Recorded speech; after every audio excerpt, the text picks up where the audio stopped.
Hello, my dear friends. Welcome to my channel. Welcome to my world. Welcome to the commerce world for you. Welcome back to the new interesting concepts and theories from the commerce world. Friends, if you like my video, please do like, comment, share, and subscribe my channel. Press the bell icon for the notification of the videos. Follow my Instagram and Facebook page. The link is given in the description box. This is Afrin Osama Chogle. Welcome to audio visual presentation. Myself, your OCM teacher, Organization of Commerce and Management. We will be starting with a fresh topic under the head Business Services. The name of the topic is Banking. Today the content will be Types of Banks. So let us start, students. The topic Business Services. As you all know, what are banks? Let us understand what does the business of banking means. Let's start with introduction to banking. From where did the term bank comes? The word bank is derived from the Latin word banco or bancus, which means a bench, derived from a German word bank, which means joint stock fund. A bank can be classified into several types on the basis of function, ownership, status, and domicile. Do you all know what does the banking means? A bank is an institution which deals in finance activities of its own and efforts. It receives deposit from the people who have surplus money and lend to the people in need. Banking means accepting deposit from the public for the purpose of lending or investment, repayable on demand, which drawn able by check, draft, order or otherwise. In a simple term, what does the bank mean? What is the bank? A bank is a financial institution which deals with deposit and advances and other related services. Banks provide various services related to money or financial requirement of a customer. As per the Indian Banking Regulation Act 1949, banking company means any company which transacts the business of banking in India. And the word banking has been defined as accepting for the purpose of lending or investment of deposit of money from the public, repayable on demand, otherwise withdrawal by check, draft order and otherwise. There are various definitions which defines bank in other format. There are some professors as well as the financial acts which define the bank in other format. Professor Gilbert, a bank or a banker is a dealer in a capital or more properly a dealer in money. He is intermediary party between the borrower and the lender. Such as Professor Kinley states that a bank is an institution which receives deposit and advances the loan. Also, according to the Indian Finance Act 1915, bank is an institution which is engaged in banking business under the rules of banking. Banks may be classified in India on the basis of domicile, such as domestic bank or foreign banks. Now, next on the basis of second schedule of RBI Act, for example, scheduled bank and non-scheduled bank. On the basis of ownership, public sector banks, private sector banks, cooperative banks and regional rural banks. Here are some of the pictures and the logos of the banks instituted in India. As you all know, there are some pictures. I'm sharing some of these pictures of the banks and related items. You can have a watch on it.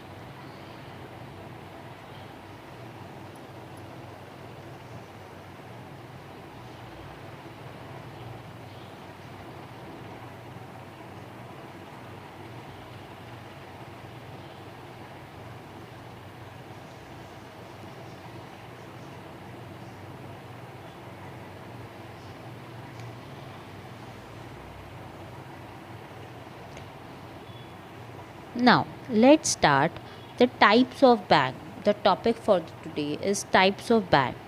As you all know, you can see in the diagrammatic representation, types of banks are classified as central bank, commercial bank, cooperative bank, development bank, exchange bank, regional rural bank, saving banks, investment bank, and specialized bank.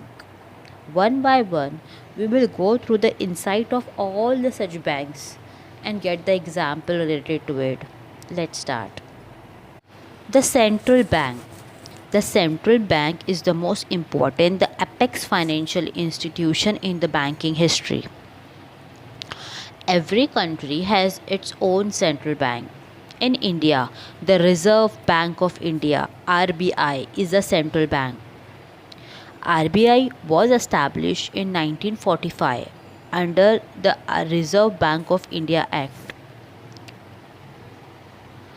1944. Some of the functions of RBI as follows.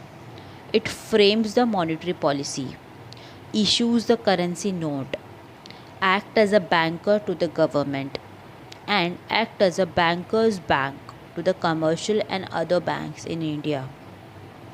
As far as central bank is the most important bank and the head of all the bank, it is also known as banker's bank. The next one, commercial banks.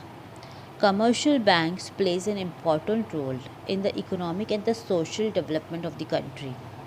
Commercial bank performs various functions. First, primary function like accepting the deposit and lending the money. It also applies the function of secondary function, that is agency function, act as an agent, and utility function, provide facilities. In India, commercial banks are divided into three categories. Public sector bank, where majority of capital is held by the government, such as Bank of India, State Bank of India, Indian Bank, Canara Bank, etc. Private sector bank. Private sector banks are owned by group of individuals such as Axis Bank, HDFC Bank, and etc. And the next, foreign banks. Foreign banks are those banks which are established outside the India, but these banks have branches in India such as Citibank, HSBC, Standard Chartered Bank, and etc. Commercial banks are the banks which makes money for the country. They stand for the economic development of the country. These banks transact a business in the form of money. The next one, cooperative bank. Cooperative banks are those banks which are regulated under Indian Cooperative Society Act. In India, cooperative banks are registered under Indian Cooperative Society Act and regulated under Banking Regulation Act. Cooperative banks are popular in semi-urban and rural areas. The main objective of the cooperative bank is to provide credit to the economically backward people, farmers, and small scale units. As you all know, cooperatives are the people who form their own group, and the business held by them is in the form of banking is known as cooperative banks. Generally, the cooperative banks work at three different levels. First one, primary credit societies, district central cooperative banks, and the state cooperative bank. First one, primary credit society. Primary credit cooperative society worked at a village level. This is the distinguish between, like, primary credit society works at a village level. They collect deposit from the member and the common public. They also get fund from state cooperative bank and district cooperative bank for the purpose of lending. Next, a district central cooperative bank. These banks operate at district level. I repeat, at district level. They obtain deposit from the public at a district level and also get funds from state cooperative banks for the purpose of lending. The next one, state cooperative bank. These banks operate at state level. They provide fund to central cooperative bank and primary credit society as required. State cooperative bank also perform functions of monitoring over the district bank and the credit cooperative society.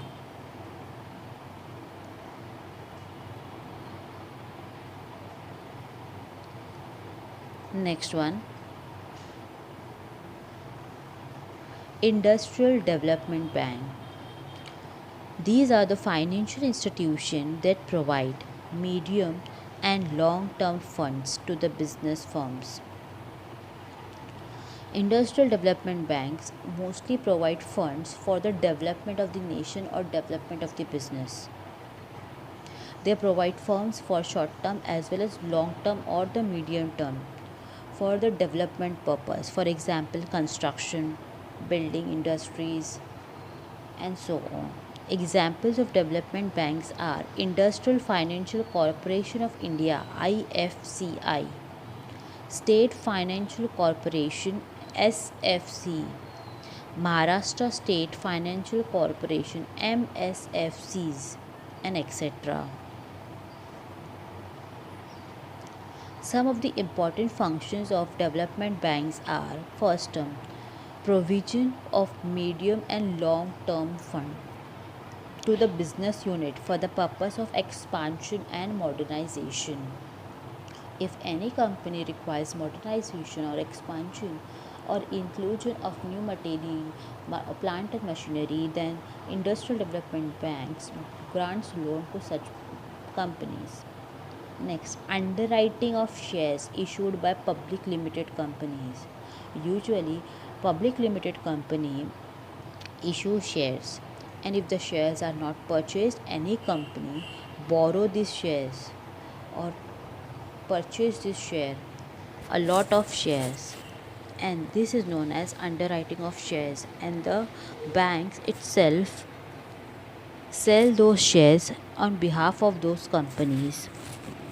Next, Industrial Development Bank also purchase debentures as well as the bonds. The next one, Exchange Bank. Exchange Bank facilitate foreign exchange transaction. As itself says that the exchange of currency. The exchange banks are Barclays Bank, Bank of Tokyo, etc. Some of the important functions of exchange bank are as follows: financing foreign trade transactions. It make easier the foreign trades. Issue of letter of credit. Letter of credit is a document which is provided by the bank to the another country's bank so that the transaction or the trade by shipping or by air is smoothly conducted. Discounting of bill of exchange. Whatever the bills are made by the purchaser or the drawer or the drawee, these bills are discounted by such banks. Remittance of dividend, interest and profit, etc. These banks indirectly remit or take into the account the dividends and the interest and the profit from the another country. The next one, Regional Rural Bank. Regional rural banks are established in 1975.